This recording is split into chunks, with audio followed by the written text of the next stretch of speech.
All right, what's going on, everybody? Happy Walks of Wisdom Wednesday. Fantastic to have you join me today. If you are already here, then you know about this, but if you are not here live and you want to get in on these live and you want to be a part of every new episode as it is recorded, head on over to walksofwisdom.com.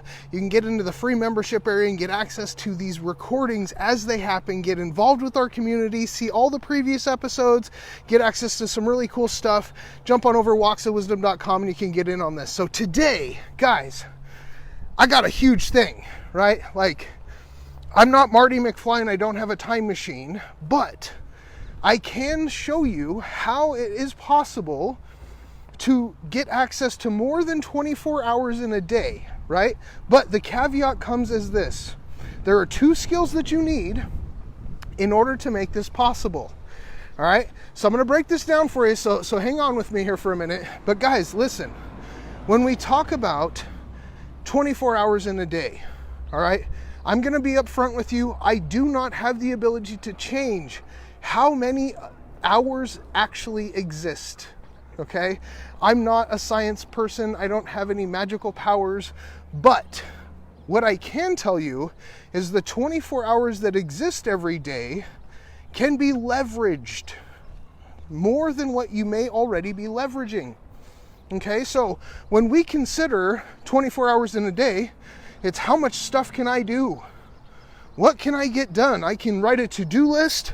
I can go through and do that thing and cross it off. And if I'm really good at doing stuff, I can get a whole bunch of stuff done.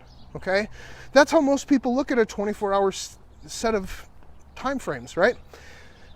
In reality, what we're talking about is what can get accomplished in 24 hours. This sounds like the same question I just asked you, but the first question is, what can I do in 24 hours? The second question is, what can I get done in 24 hours? What can be accomplished? The difference is removing yourself from the equation as the only way to get stuff done. Okay, so hopefully it's starting to make a little bit of sense for you guys, but in order to tap into this 24-hour time frame and leverage it to the fullest, you can't be the only person working on stuff that you need to get done. All right, so the number one, the first skill that you have to have in order to generally access more than a 24-hour set of efforts is to be willing to ask for help. All right, there's only so much you can do by yourself. But when you ask someone else to help you, the term that always comes to mind for me is many hands make light work, right? And so this is the bigger concept, but 1 + 1 does not equal 2. So what you can lift and carry by yourself is able to be done by more than double when you add one person, okay? So if you can lift 100 pounds, having somebody else on the other end of something that is 200 pounds doesn't make it twice as hard. It's not as hard as you would think, right? Because somebody else is helping you in the thing. Now, that's not the example that I'm really wanting you to focus on, but the point is when you go through a 24-hour period and you're doing everything yourself, you can only accomplish what your two hands can do, okay? If you are willing to ask for help, then you can start to tap into the time that is also contributed by the other person. So for example, you know, if you need to get something done and you're not able to do it, say you've got to pick up some dry cleaning. I don't know what it is, okay? You've got an errand that needs to be run and maybe it's a half-hour drive over there and half-hour standing in line and talking to the guy and doing the thing, another half-an-hour drive home. That's an hour and a half of your day. And if there's only a certain time frame where you're able to do that thing, holy cow, you have to start kind of changing priorities of what you personally are able to get done, unless you ask for help. So maybe your spouse has the ability during that available pickup time at the dry cleaners to take that half-hour drive, stand in line for half-hour trip back home, and contribute an hour and a half in the day towards the goal that you wanted to accomplish. Now, you didn't expand the number of hours that exist, but the number of things that happen during that same time frame start to change when you involve other people in your world. All right? So, step number one, you gotta cut your pride down a little bit. And that's what it a lot of times comes down to is we feel like we are always the best person to do every job for us, so we get it done the way that we want it. That's cool, but that only takes you so far because you are limited on what you are able to do.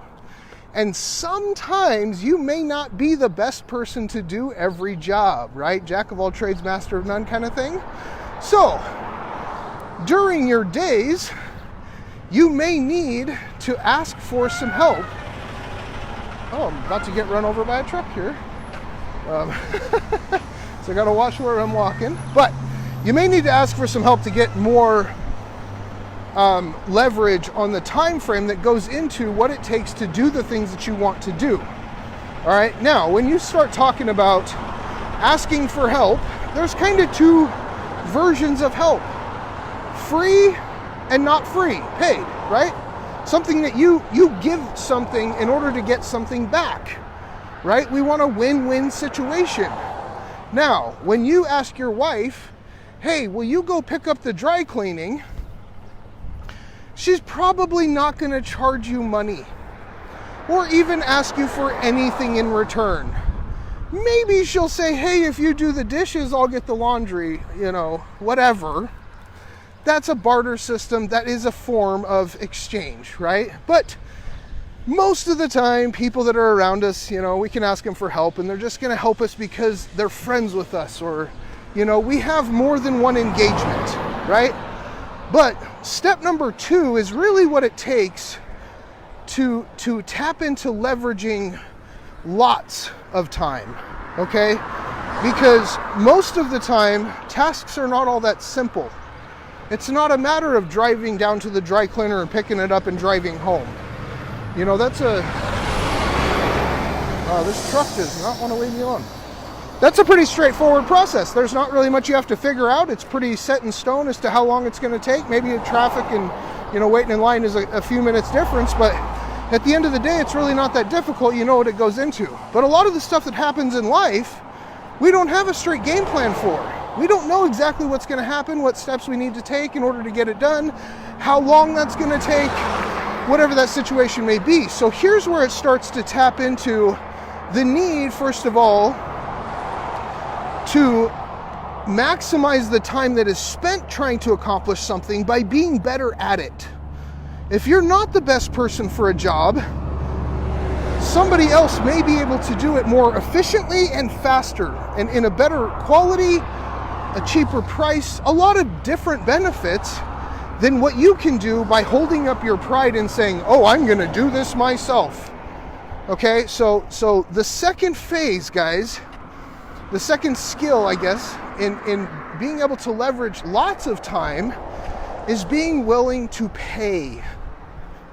Okay, so skill number one is being willing to ask for help. That's also part of the pride thing. You have to get away from being the person that does it all yourself. But number two, not very many people are going to do stuff for you for free without expecting something in return. Okay, so in a general sense of the world, this is called outsourcing. This is paying somebody else who has a specific skill set to accomplish something very well in an efficient time frame and for a reasonable cost in comparison to what you can accomplish production-wise, efficiency, time frame, all these things considered. The person that is set up to do this can not only do it probably better, faster, and cheaper than you could do it on your own, but you also get to tap into their time. So this is where outsourcing starts to allow you to buy your own time back. Now again, the 24 hours still all exist, but if you have 24 hours worth of stuff, active involvement time required to accomplish a task, if that is what is in front of you, you cannot accomplish that yourself, because first of all, you got to sleep. You don't use all 24 hours. You only get about 16 or 17, depending on how much you sleep. All right, so in that 16 to 17, if you got more than that in dedication to something that has to get done in a certain time frame, you have to ask for help. And the people who are best at giving you that help are probably going to expect something in return. So, service trading is one thing. When I worked as a personal trainer, I did training for a couple of massage therapists. And so we would trade services. They would give me massages and I would give them training, and we didn't charge each other money. But unless you want to spend more time providing a service for somebody else, the money is usually a sufficient exchange. So you give somebody money, they give you the time in the activity sense of accomplishing something that you needed to, that you then did not have to put your own time into. All right? And so this is a balance. This is one of those things where how much money available do I have to put into something that isn't bringing money back? So this is things like hiring someone to mow your lawn. My son runs a little lawn mowing business, so I'm very integrated in this sort of thing. But there are a lot of people who have lawnmowers sitting in their garage and still hire my son to come mow their lawn. It's not because they don't have the ability. Maybe they don't have the time, or maybe they're hurt, or I don't know what their situation is. But whatever it comes down to be, is they do not have to spend the time or effort, or even use their own lawnmower, regardless of whether they have one or not, to get their lawn mowed every week.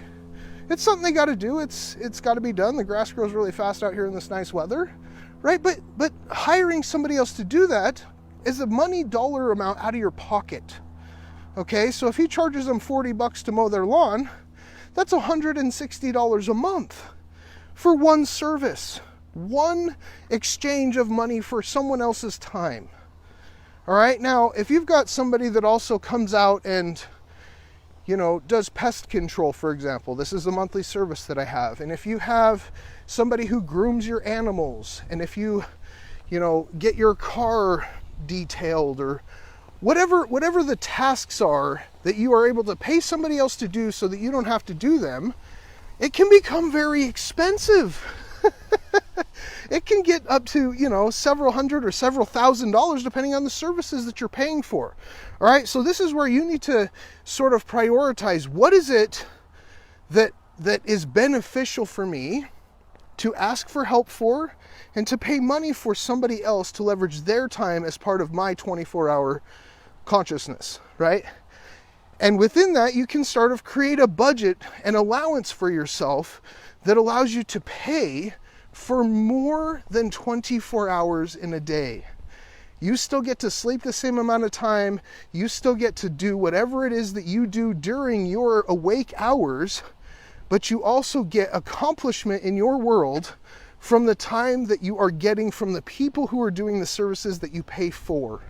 All right? So don't rely on everybody for everything. Figure out what that balance is for you. What is it that I need someone else to do that I can't do myself, that they're probably better at and more effective? That's what you really want to put your first eggs in the basket for, right? If there's something that you just don't want to do because you're tired of doing it or something like that, maybe like middle of the ground, okay? And if this is just like, oh wow, this is an extremely expensive thing, it's gonna not really bring me a lot of benefit, I could probably just do this myself a lot cheaper, don't outsource that stuff. There's a lot of silly things that happen, like turning on your sprinklers, okay?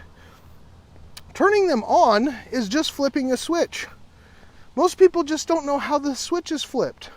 So maybe do a little YouTube research. Hey, how do I turn on my sprinkler, right? You can find out information about how to do stuff yourself, whereas if I pay somebody to come do this, they're going to charge me $50-$60 just to come over and flip this switch because they know what it is. All right? So some instances, it doesn't pay to outsource. It doesn't benefit you in those sakes. But if you're able to figure out that balance of the things that you can pay for out of pocket that don't bring a monetary return back, then you can really start to buy back some of your time in the front run. Now, this is all general life sense, but when it comes to business, here's where the magic really happens. If you are listening to this and you are an entrepreneur, like myself, somebody who creates their own ideas of ways to exchange value for monetary compensation, okay? I don't sell stuff, right? I exchange value for monetary compensation. There's a difference. Selling stuff is giving somebody something regardless of whether they need it and just taking the money that they're willing to part with from what they understand. That doesn't mean that you've given them value. Okay? There's a lot of people with buyer's remorse all the time from stuff that they bought. They're like, oh, this isn't really what I wanted or expected or even really needed, but I was sold it in some way, okay? And so when it comes down to business, we start talking about outsourcing as leveraging things that allow you to accelerate your way to get to bigger dollar amounts. So for example, I work for a software company that allows you to build your own sales funnels, all right? I've been doing this for a long, long time and have gotten pretty good at building these sales funnels. I sell templates of them, I sell customized versions, all kinds of things, but I know how to build them myself very well. When it comes time to creating a new one, the amount of time that it costs me to build one can be several hours up to, a few days. And so being able to get a certain dollar amount back from that, I have to weigh in how much time do I want to put into doing this thing myself versus if I pay someone else to build this thing for me, how much front end cost am I going to have compared to what I get back on the back end? And if I can put in less front end cost, if I can spend $100 and I get a sales funnel back that I can sell for $300, but I don't have to put any of the time into building it, then that's a win-win situation for me. And then that's something that I put in $1 and I get $2 back. I can repeat that process as many times as I want without any consideration for the financial impact against myself.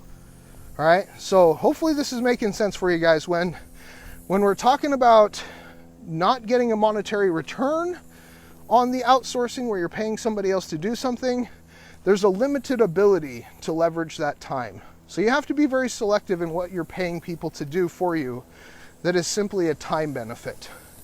But when you get to leverage the time and also return on your investment, ROI, in dollar amounts, in an actual monetary compensation by getting something back, an asset, all right? Getting some kind of asset back that you can then leverage, whether that's, structural things inside of your business or an actual product that you sell or whatever it may come down to be. If you can return a monetary value off of that, then you can really scale how much time you can leverage. Because if I spend, $100 and this guy spent 2 hours and built this thing, every $100 I spend, I gain another 2 hours. So if I spend $1,200 in a day, I just bought 24 hours worth of production, 0 time commitment for myself, okay? So guys, don't always be the best person for it because you're not always, right? Be okay with saying someone else may be better at this, they may be faster, and probably can do it cheaper. Because if you don't know what you're doing, you're probably going to mess up. You're going to have to go back again and fix things, and time is money, products are money, everything costs, okay? So let yourself off the hook with having to be the everything, and be willing to come out of your pocket a little bit for the things that you're able to leverage the time that allow you to put your focus into other things. Because all the hours that you buy back by letting someone else take that time to accomplish a thing allows you to refocus what you put your own time into. And guys, this is where your magic really can happen. Imagine what you could do with an extra 2 hours a day. If you could have an extra 3 or 4 hours a day, what could you really accomplish? Maybe you could just take care of yourself better. You could get out here for a walk like I'm doing. You could come out and walk with me at the same time if you're in walksofwisdom.com. You guys can join our community. Jump in here with me. We can talk during these things. Lots of really cool stuff can happen when you start to include more time in your day set that you get to actually choose what you want to do, not what you're obligated to do on the to-do list. All right, so appreciate you guys. If you have any comments on this, any questions, feedback, I love that stuff. Please hit me up. Let me know about this. I love to be able to engage with you, and I look forward to our next episode where we're going to bring back some more awesomeness. I will see you guys next time.